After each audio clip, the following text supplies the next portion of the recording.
If I gave you the choice of picking $100 today versus $100 tomorrow, which would you pick?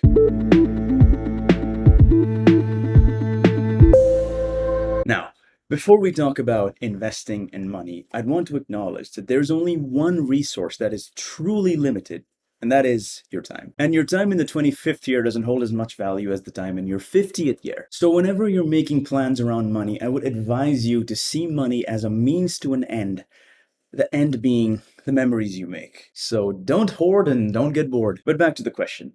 If you picked $100 today, congratulations, you understand the time value of money.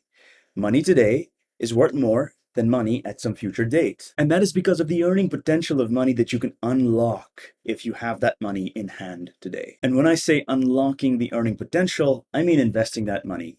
And yes, getting yourself $100 worth of Uber Eats Thai food for the week is also a very good use of that money. But no, putting that money into a savings account is not investing. So thing number one, saving is not investing. Don't get me wrong, savings has its place in financial planning, but savings should only serve one of two purposes. Number one, it should give you a runway of safety funds if you lose your primary source of income. Think of it as a rainy day fund for when something unexpected happens and you need to feed yourself, bathe yourself, clothe yourself, all with a roof over your heads for between 3 to 6 months. And health insurance. And number two, because a penny saved is a penny earned. I'm joking. A penny saved is a penny that loses 3% every year to inflation. Real reason number two is if you have a concrete time-based goal that requires a lump sum monetary deposit. For example, saving up for the down payment for a home loan or paying for grad school. And even though savings accounts typically only yield about 0.06% every year, a savings account is like a 24-hour McDonald's drive-through.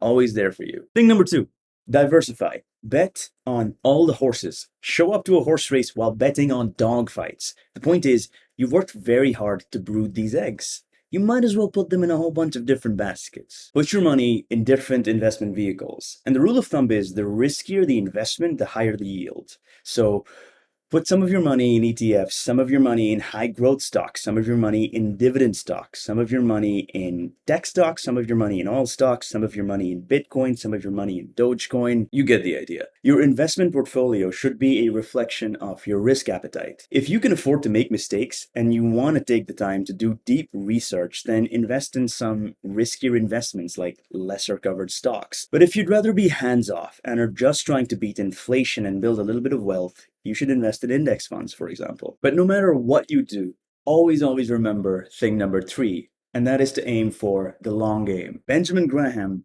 dubbed the father of value investing, said that in the short term, the stock market is a voting machine, but in the long term, it is a weighing machine. If you're investing to see short-term gains, what you're really trying to predict is which way market sentiments will sway the stock price. And quite frankly, riding the court of public opinions is like riding a roller coaster blindfolded. And don't get me wrong, that can be an incredibly thrilling experience, but you're kidding yourself if you tell yourself that you're doing it for any other reason but the dopamine rush. You're going to be making some bucks, you're going to be losing some bucks, and you're going to be paying the higher short-term capital gain stacks all along the way. So treat the stock market like a weighing machine instead, a weighing machine for the intrinsic value of the business that the stock represents. Take off that blindfold, invest your money, and don't look at your portfolio every day. Think about your investment horizon in terms of years, not just months. Thing number four, assume you are not Cathie Wood. Look, you're smart. You've already subscribed to my channel. I know you make good decisions. But remember, for every profitable stock trade that you make, somebody else loses money. Think of it like the casino. In the short term, you're going to make some wins, but in the long run, the house always wins. And all you'll have to show for is a good time.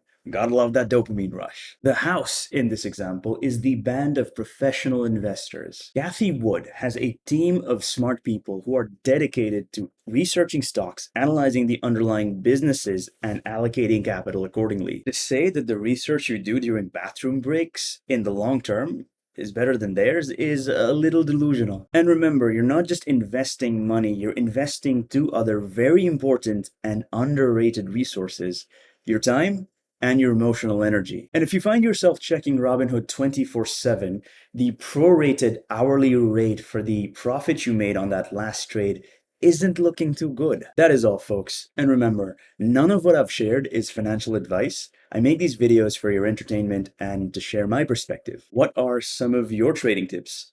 Let me know in the comments. And until then, invest smart, but more importantly, invest healthy. I'll see you in the next video.